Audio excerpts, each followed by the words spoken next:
जय हिंद बच्चों, आज हम 9th कक्षा का विज्ञान विषय पढ़ने जा रहे हैं। विज्ञान विषय के अंतर्गत हम आज पढ़ेंगे परमाणु संरचना, एटॉमिक स्ट्रक्चर। एटॉमिक स्ट्रक्चर पढ़ने से पहले हम यह जान लेते हैं परमाणु और अणु क्या होते हैं। तो सबसे पहले हम जानते हैं परमाणु क्या होते हैं, उसके बाद हम जानेंगे अणु क्या होते हैं। परमाणु किसी भी तत्व का वह सूक्ष्म कण होता है जो किसी भी रासायनिक अभिक्रिया में भाग लेता है परंतु स्वतंत्र अवस्था में नहीं रह सकता। तो जैसा कि किसी भी तत्व का वह सूक्ष्म कण परमाणु कहलाता है। तो उदाहरण के लिए हम देखेंगे कि यह एक सोडियम को हम किससे डिनोट करते हैं, Na से। तो ये सोडियम का एक परमाणु है। तो सोडियम तत्व के अंदर ये इतने सारे छोटे छोटे सोडियम के परमाणु हैं। यह परमाणु वही गुण प्रदर्शित करता है जो सोडियम के गुण होंगे। तो किसी भी तत्व का छोटे से छोटा कण वह सारे गुण प्रदर्शित करेगा जो उस तत्व में उपस्थित होंगे। तो परमाणुओं को हम परमाणु हाइड्रोजन, लिथियम, सोडियम, पोटेशियम, ये सभी क्या कहलाते हैं, परमाणु। ये किसी भी तत्व का सूक्ष्म छोटे से छोटा कण होता है। के बाद है अणु क्या होते हैं बच्चों? अणु दो या दो से अधिक परमाणु संयुक्त होकर क्या बनाते हैं, अणुओं का निर्माण करते हैं। अणु सेम तत्व भी होते, एक जैसे तत्व भी होंगे और दो अलग अलग तत्व भी होंगे। जैसे कि ये वाटर का मॉलिक्यूल, वाटर का अणु, जल का अणु है, तो इसमें एक हाइड्रोजन अणु और दूसरा है ऑक्सीजन अणु। दो विभिन्न प्रकार के परमाणु मिलकर क्या करते हैं, एक अणु का निर्माण करते हैं। तो अणु क्या होते हैं, दो या दो से अधिक परमाणु मिलकर एक अणु का निर्माण करते हैं। किसी भी परमाणु के अंदर कुछ पार्टिकल पाए जाते हैं, तो उन पार्टिकल को क्या कहते हैं, सब एटॉमिक पार्टिकल। तो पार्टिकल तीन टाइप के पार्टिकल होते हैं। वो तीन टाइप के पार्टिकल होते हैं, न्यूट्रॉन, प्रोटॉन और इलेक्ट्रॉन। तो ये तीन पार्टिकल जो हैं वो किसी भी परमाणु के अंदर पाए जाते हैं। तो जो न्यूट्रॉन और प्रोटॉन होते हैं वो परमाणु के नाभिक के बीच में होते हैं, और जो इलेक्ट्रॉन होते हैं वो हमेशा क्या करते हैं, कक्षा में चक्कर लगाते रहते हैं। नाभिक के बीच में न्यूट्रॉन और प्रोटॉन, ये दोनों ही जो हैं वो नाभिक के बीच में ही पाए जाएंगे। न्यूट्रॉन जो रहता है उस पर कोई आवेश नहीं होता, वो हमेशा न्यूट्रल, जीरो आवेश रहता है, उस पर कोई आवेश नहीं रहता। प्रोटॉन जो रहता है, प्रोटॉन पे पॉजिटिव प्लस चार्ज होता है, जिसका चार्ज की वैल्यू रहती है 1.6 × 10⁻⁻19 कूलाम। इलेक्ट्रॉन पर माइनस चार्ज रहता है, जिसके चार्ज की वैल्यू रहती है -1.6 × 10⁻⁻19 कूलाम। अच्छा बच्चों, आप सोचेंगे ये सी क्या है? तो सी जो है वो कूलाम SI यूनिट है, किसी भी आवेश को नापने की इकाई। तो जो अपने परमाणु जो रहता है, परमाणु की जो संरचना रहती है उसमें क्या रहता है, न्यूट्रॉन और प्रोटॉन नाभिक में पाए जाते हैं, और जो इलेक्ट्रॉन है वो उसकी कक्षा के चारों तरफ चक्कर लगाता रहता है। ये ठीक उसी प्रकार होता है जिस तरह से बीच में सूर्य रहता है, अपना सोलार सिस्टम रहता है, बीच में सूर्य और उसके चारों तरफ ग्रह चक्कर लगाते रहते हैं। उसी तरह एक परमाणु के अंदर जो प्रोटॉन, न्यूट्रॉन, इलेक्ट्रॉन है उनकी संरचना इस प्रकार रहती है। न्यूट्रॉन की खोज जेम्स चैडविक ने की थी, प्रोटॉन की खोज गोल्डस्टीन ने की थी, और इलेक्ट्रॉन की खोज सर जे थॉमसन ने की थी। प्रोटॉन को केनाल रे के नाम से भी जाना जाता है और इलेक्ट्रॉन को कैथोड रे के नाम से भी जाना जाता है। प्रोटॉन और इलेक्ट्रॉन और न्यूट्रॉन, इनकी खोज के पीछे भी एक बहुत सारे प्रयोग हुए थे। ये प्रयोग के बारे में हम अगली कक्षा के बारे में चर्चा करेंगे। बस अभी यही जानना है कि इनकी खोज किसने की थी। तो अब हम जानते हैं परमाणु संख्या। परमाणु संख्या क्या होती है और इसे किससे डिनोट करते हैं? तो किसी भी परमाणु के नाभिक में उपस्थित धन आवेश, इकाई धन आवेश की संख्या उसकी परमाणु संख्या कहलाती है। इसे हम Z से डिनोट करते हैं। इसे हम इंग्लिश में एटॉमिक नंबर बोलते हैं।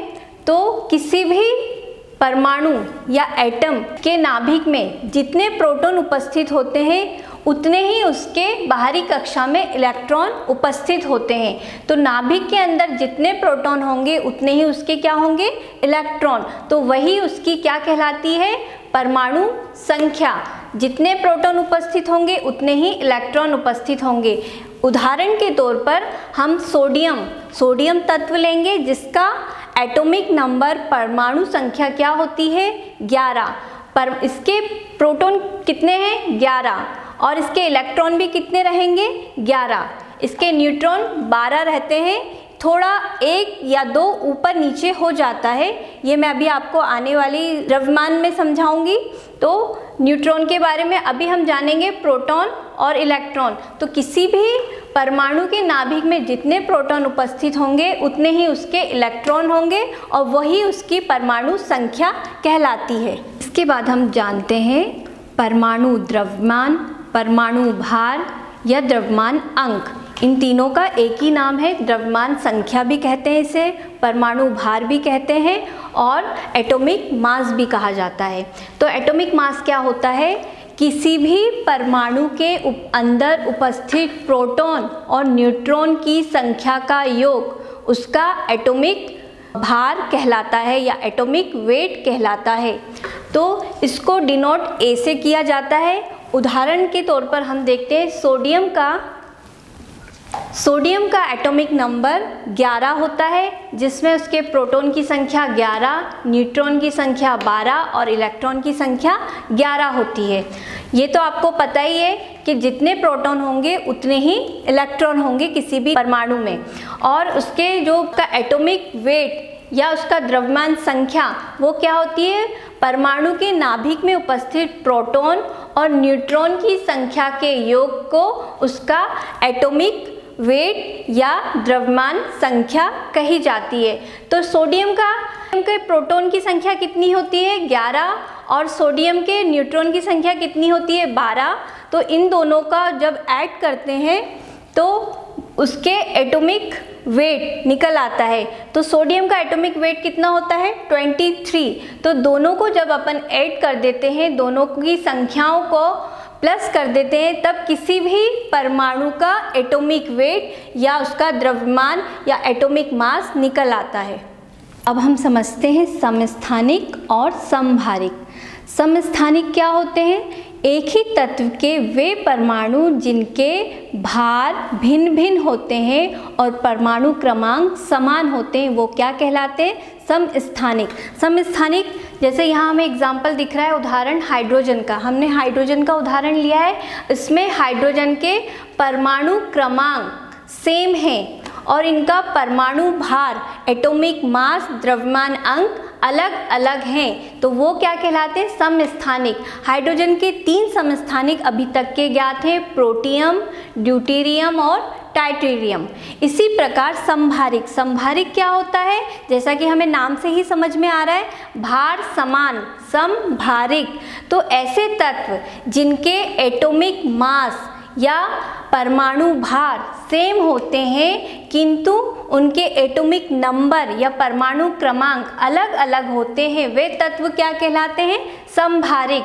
तो ये एग्जाम्पल है आर्गन जो है एक अक्रिय गैस है, पोटेशियम और कैल्शियम, इन सभी के एटॉमिक नंबर या परमाणु क्रमांक अलग अलग हैं, भिन्न भिन्न हैं, परंतु इनके एटॉमिक मास या परमाणु भार सेम है, इसलिए ये क्या कहलाएंगे, समभारिक। अब हम स्टार्ट करते हैं परमाणु संरचना। परमाणु संरचना को दर्शाने के लिए हमारे वैज्ञानिकों ने अलग अलग मॉडल प्रस्तुत किए हैं।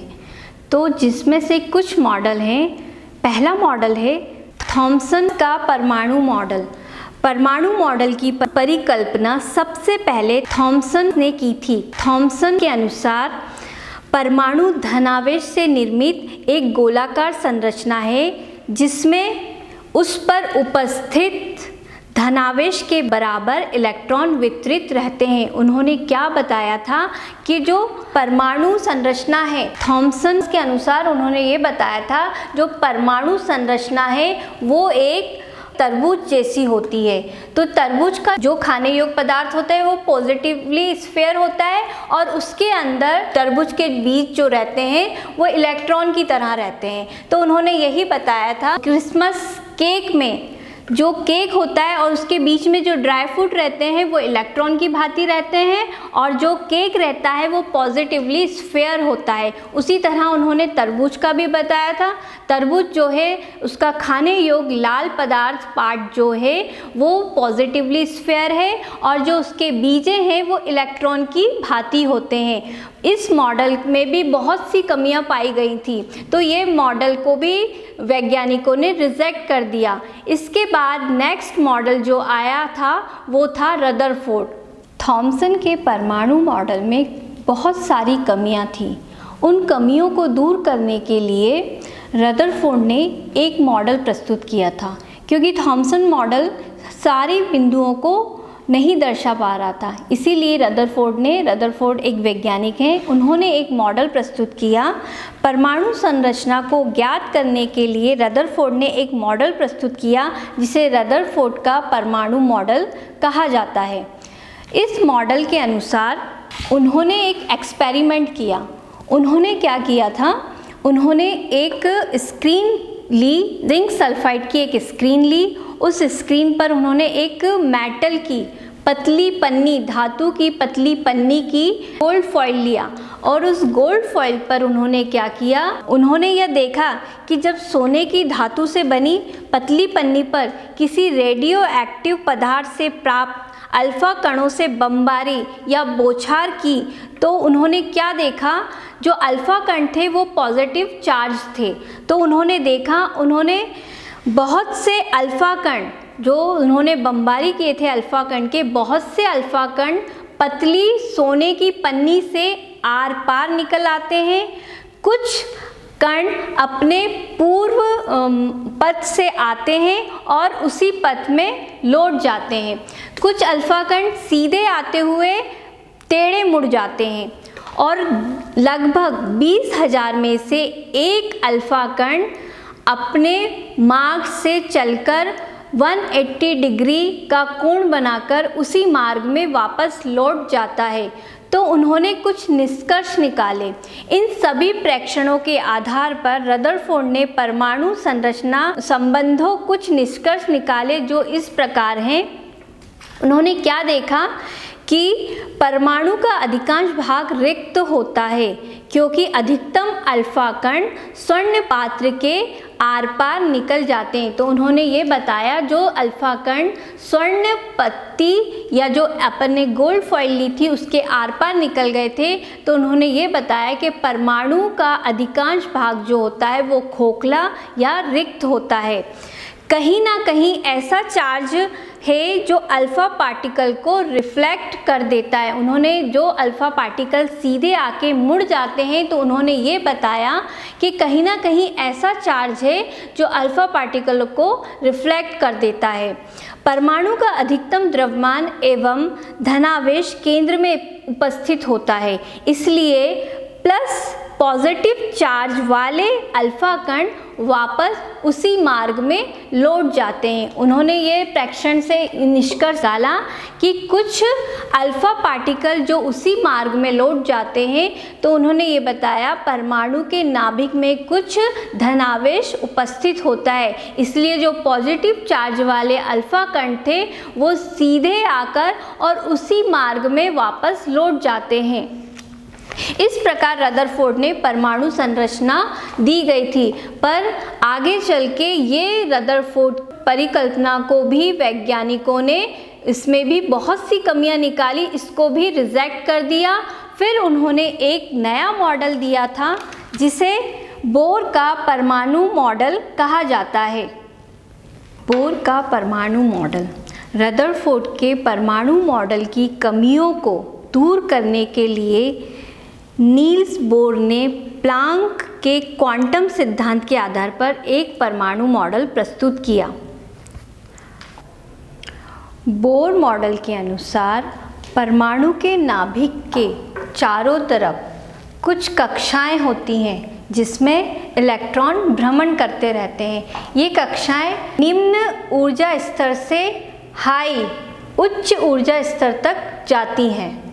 परमाणु में नाभिक के चारों ओर स्थायी ऊर्जा स्तर की कक्षाएं होती हैं जिन्हें ऑर्बिट या कक्ष कहते हैं, जिनमें इलेक्ट्रॉन भ्रमण करते रहते हैं। नाभिक के पास की जो कक्षा होती है उसकी जो ऊर्जा होती है वो निम्न ऊर्जा स्तर की कक्षा होती है। जैसे जैसे कक्षाएं बढ़ती जाती हैं उनकी ऊर्जा का स्तर भी बढ़ता चला जाता है। इन्हें इस प्रकार से हम समझते हैं, जो नाभिक के पास वाली कक्षा है K, उसके बाद L, उसके बाद M, उसके बाद N, इस तरह से कक्षाएं जितनी भी बढ़ेंगी उस तरह से उनको अल्फ़ाबेट्स हम देते जाते हैं। n=1 मीन्स नाभिक के पास वाली कक्षा K, फिर n= दूसरी कक्षा L, n= तीसरी कक्षा M और n= चौथी कक्षा के लिए N, हम ये अल्फ़ाबेट्स देते हैं। जो इलेक्ट्रॉन इन कक्षा से निम्न ऊर्जा स्तर से अगर उच्च ऊर्जा स्तर में जाता है तो उससे उसकी ऊर्जा का ह्रास होगा या वह ऊर्जा उसकी विकिरण के रूप में निकलती है। जब कोई इलेक्ट्रॉन अपनी ही कक्षा में चक्कर लगाता रहता है तो उसकी ऊर्जा में कोई परिवर्तन नहीं होता, ना तो उसकी ऊर्जा में वृद्धि होती ना ही उसकी ऊर्जा का कोई ह्रास होता है। परंतु यदि इलेक्ट्रॉन निम्न ऊर्जा स्तर से उच्च ऊर्जा स्तर में जाता है या उच्च ऊर्जा स्तर से निम्न ऊर्जा स्तर में आता है तो उसकी ऊर्जा का विकिरणों के रूप में ह्रास हो जाता है, ह्रास होती है या वृद्धि होती है, जो हमें विकिरणों के रूप में दिखाई देती है। तो इसी तरह से इलेक्ट्रॉन अगर अपनी कक्षा में घूमता रहेगा तो उसकी ऊर्जा में कोई परिवर्तन नहीं होता है। यही बोर का परमाणु मॉडल था, जिन्होंने उन शेल को, उनकी कक्षा को दर्शाया गया था K, L, M, N, और नाभिक के पास वाली जो कक्षा होती है वो निम्न ऊर्जा स्तर की कक्षाएं होती हैं। जैसे जैसे ऊर्जा स्तर बढ़ता है, कक्षाएं बढ़ती हैं, ऊर्जा का लेवल भी बढ़ता जाता है। आइए अब हम जानते हैं विभिन्न कक्षाओं में इलेक्ट्रॉनों का वितरण किस तरह से होता है। परमाणुओं की विभिन्न कक्षाओं में इलेक्ट्रॉन वितरित या भरने के लिए बोर और बरी ने एक नियम प्रस्तुत किया था। उस नियम को बोर-बरी स्कीम कहा जाता है। इस नियम के अनुसार परमाणुओं में इलेक्ट्रॉन वितरित करने के लिए उनकी कक्षाओं में 2 से अधिक इलेक्ट्रॉन की कक्षाओं में इलेक्ट्रॉन भरने के लिए एक उन्होंने कक्षाओं के लिए सूत्र दिया था। वो सूत्र इस प्रकार है, 2n²। 2 ये कक्षाओं को, n जो है वो कक्षाओं को दर्शाता है, कक्षाओं के ऊर्जा स्तर को दर्शाता है। ये कक्षा के लिए देखते हैं n का मान 1 है तो 2 × 1⁻², तो इसमें जो K शेल रहेगी उसमें जो इलेक्ट्रॉन भरे जाएंगे वो 2 इलेक्ट्रॉन भरे जाएंगे। इसी प्रकार L शेल में n का मान होगा 2 और उसी तरह L शेल में 8 इलेक्ट्रॉन भरे जाएंगे। इसी प्रकार M शेल में n= 3 तो M शेल में 18 इलेक्ट्रॉन भरे जाएंगे। N शेल में n का मान 4 और N शेल में ज़्यादा से अधिक 32 इलेक्ट्रॉन ही भरे जाएंगे। ये इलेक्ट्रॉन इनकी संख्या से कम हो सकते हैं परंतु इन संख्या से ज़्यादा इलेक्ट्रॉन नहीं हो सकते हैं। तो जैसे कि K, L, M, N 2, 8, 18 और 32, इस तरह से इन शेलों में इलेक्ट्रॉन वितरित होते हैं। जैसे कि बच्चों आपको पता है परमाणुओं की पहली शेल में 2 इलेक्ट्रॉन, दूसरी शेल में 8 इलेक्ट्रॉन, तीसरी शेल में 18 इलेक्ट्रॉन और बाहरी शेल में आउटर मोस्ट सबसे आखिरी शेल में 32 इलेक्ट्रॉन्स होंगे। तो ये हमारा उदाहरण के द्वारा समझा रहे हैं। हमारा एक पहला एलिमेंट है हाइड्रोजन। हाइड्रोजन में एक ही शेल होती है क्योंकि इसका इलेक्ट्रॉनिक नंबर 1 होता है, तो इसलिए इसकी एक शेल होगी। तो जो एक शेल है उसमें एक ही इलेक्ट्रॉन रहेगा। दूसरा एलिमेंट है हमारा लिथियम। लिथियम में इसका लिथियम का एटॉमिक नंबर परमाणु क्रमांक 3 होता है, तो इसका इलेक्ट्रॉनिक कॉन्फ़िगरेशन जो होगा वो 2, पहली शेल में 2 इलेक्ट्रॉन और लास्ट वाली शेल में 1 इलेक्ट्रॉन होंगे। तो पहली शेल के शेल में 2 इलेक्ट्रॉन और आउटर मोस्ट बाहरी शेल में हमारे लिथियम का 1 इलेक्ट्रॉन रहेगा। इसी प्रकार सोडियम देखते हैं। सोडियम के एटॉमिक नंबर है 11। तो सोडियम का इलेक्ट्रॉनिक कॉन्फ़िगरेशन 281, पहली शेल में 2 इलेक्ट्रॉन, फिर दूसरी शेल में 8 इलेक्ट्रॉन और लास्ट शेल में 1 इलेक्ट्रॉन रहेगा, क्योंकि हमारे 11 है एटॉमिक का, सोडियम का एटॉमिक नंबर 11 है, इसीलिए जो कॉन्फ़िगरेशन बनता है एटॉमिक का 281, जो इलेक्ट्रॉन बचता है हमें ये ध्यान रखना है कि फर्स्ट सेल में हमारे 2 इलेक्ट्रॉन होने चाहिए, सेकंड सेल में हमारे 8 इलेक्ट्रॉन और जो कुछ बचते हुए इलेक्ट्रॉन है वो आखिरी शेल में आते हैं। इसी प्रकार कार्बन का एटॉमिक नंबर है 6 और उसका इलेक्ट्रॉनिक कॉन्फ़िगरेशन है 2 और 4। तो फर्स्ट सेल में 2 इलेक्ट्रॉन और बाहरी शेल में 4 इलेक्ट्रॉन होंगे, यानी कि K, L, M, N इन शेलों में 2, 8, 18 और 32 इलेक्ट्रॉन होने चाहिए। किसी भी परमाणुओं में दिए गए कक्षा में इलेक्ट्रॉन तब तक नहीं भरे जाते जब तक कि उसकी भीतरी वाली कक्षा पूर्ण रूप से ना भरी हो। जब तक वो पूर्ण रूप से नहीं भरी जाएगी तब तक उसके बाद के इलेक्ट्रॉन नहीं भरे जाएंगे। इसीलिए किसी भी कक्षा के भीतरी कक्षा के इलेक्ट्रॉन पूर्ण रूप से भरना चाहिए, उसके बाद ही नेक्स्ट कक्षा में इलेक्ट्रॉन भरे जाते हैं। यही नियम अनुसार हम चलते हैं। तो सोडियम में देखते हैं अपन, सोडियम में 2, 8 और 1, तो पहली कक्षा में 2 इलेक्ट्रॉन, जब 2 इलेक्ट्रॉन पूर्ण रूप से भरे जाएंगे फिर जो बचे हुए 8 इलेक्ट्रॉन है वो नेक्स्ट कक्षा में, फिर जो 1 इलेक्ट्रॉन बचेगा वो सबसे बाहरी कक्षा में भरा जाएगा। आइए अब हम जानते हैं संयोजकता। संयोजकता क्या होती है? किसी भी एटम, परमाणु या अणु अपनी संयोजकता दर्शाता है। सभी तत्व हमारे आवर्त सारणी में जितने भी तत्व हैं वो क्या चाहते हैं कि निष्क्रिय गैस जैसे स्टेबल, स्थायी होना चाहते हैं।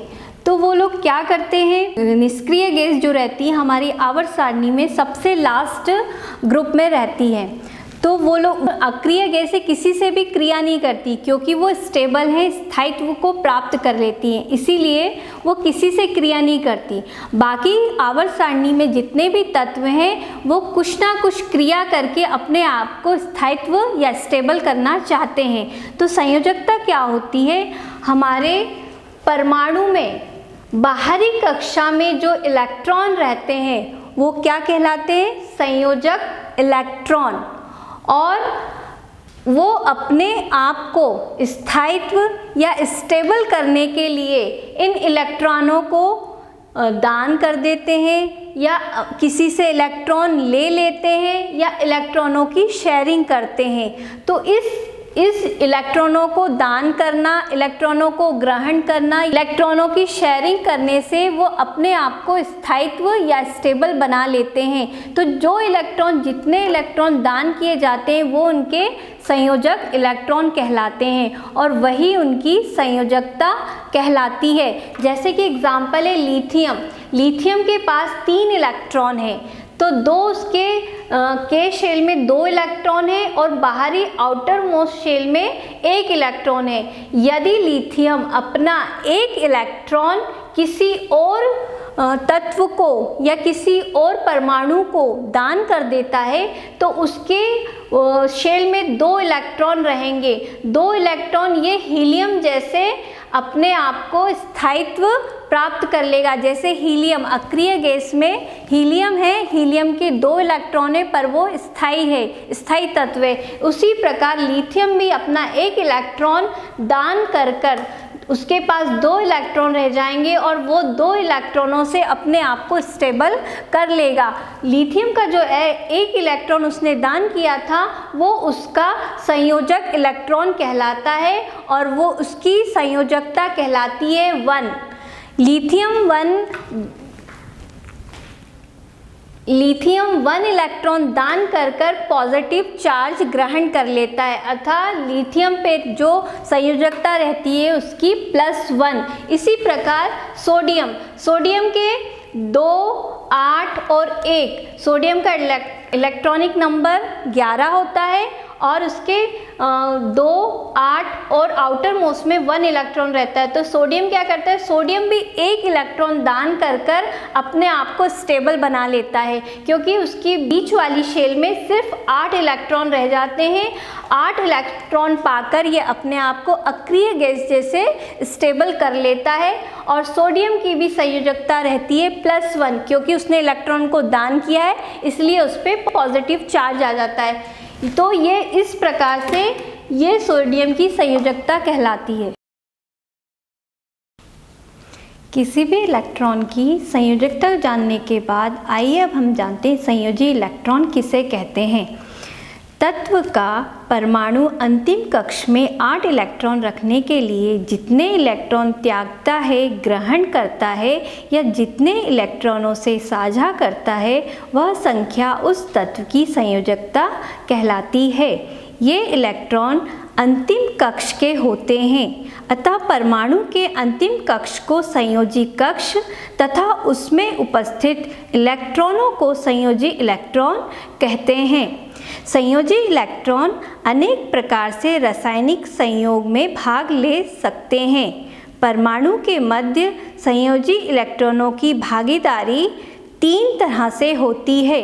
ये संयोजी इलेक्ट्रॉन 3 प्रकार के बॉन्ड बनाते हैं, कोवैलेंट बॉन्ड, आयोनिक बॉन्ड और कोऑर्डिनेट बॉन्ड। ये 3 प्रकार के बॉन्डिंग के कारण रासायनिक क्रियाएं संभव होती हैं। इसके बाद तो बच्चों आज हमने एटॉमिक स्ट्रक्चर, परमाणु संरचना के बारे में जाना। आइए आज हम एक बार थोड़ा सा रिकॉल कर लेते हैं कि आज हमने क्या क्या पढ़ा। सर्वप्रथम हमने परमाणु और अणुओं की परिभाषा को जाना। उसके बाद हमने इलेक्ट्रॉन क्या होते हैं, न्यूट्रॉन क्या होते हैं, प्रोटॉन क्या होते हैं वो जाना। उसके बाद हमने सीखा समस्थानिक किसे कहते हैं और समभारिक किसे कहते हैं। उसके बाद परमाणु संरचना को दर्शाने वाले कुछ मॉडल्स जैसे कि थॉमसन मॉडल, इन सब के बारे में हमने जाना है और पढ़ा है। तो आशा करते हैं आपको आज के टॉपिक समझ में आए होंगे। इसके बाद हमने परमाणुओं के विभिन्न कक्षाओं में इलेक्ट्रॉनों को किस तरह भरा जाता है वह सीखा।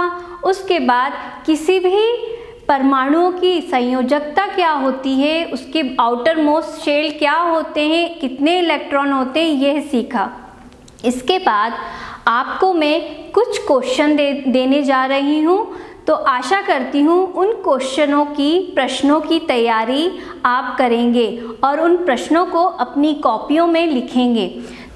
क्वेश्चन नंबर 1, एटम और मॉलिक्यूल, अणु और परमाणु की परिभाषा लिखिए। क्वेश्चन नंबर 2, समस्थानिक और समभारिक किसे कहते हैं। समस्थानिक यानी आइसोटोप और समभारिक यानी आइसोबार, यह किसे कहा जाता है। प्रश्न क्रमांक 3, रदरफोर्ड का परमाणु मॉडल का सचित्र वर्णन कीजिए। क्वेश्चन नंबर 4, बोर का परमाणु मॉडल बनाइए। क्वेश्चन नंबर 5, थॉमसन का परमाणु मॉडल का सचित्र वर्णन कीजिए। आशा करती हूँ ये सारा टॉपिक जितना भी आज मैंने आपको समझाया आपको समझ में आया होगा। धन्यवाद।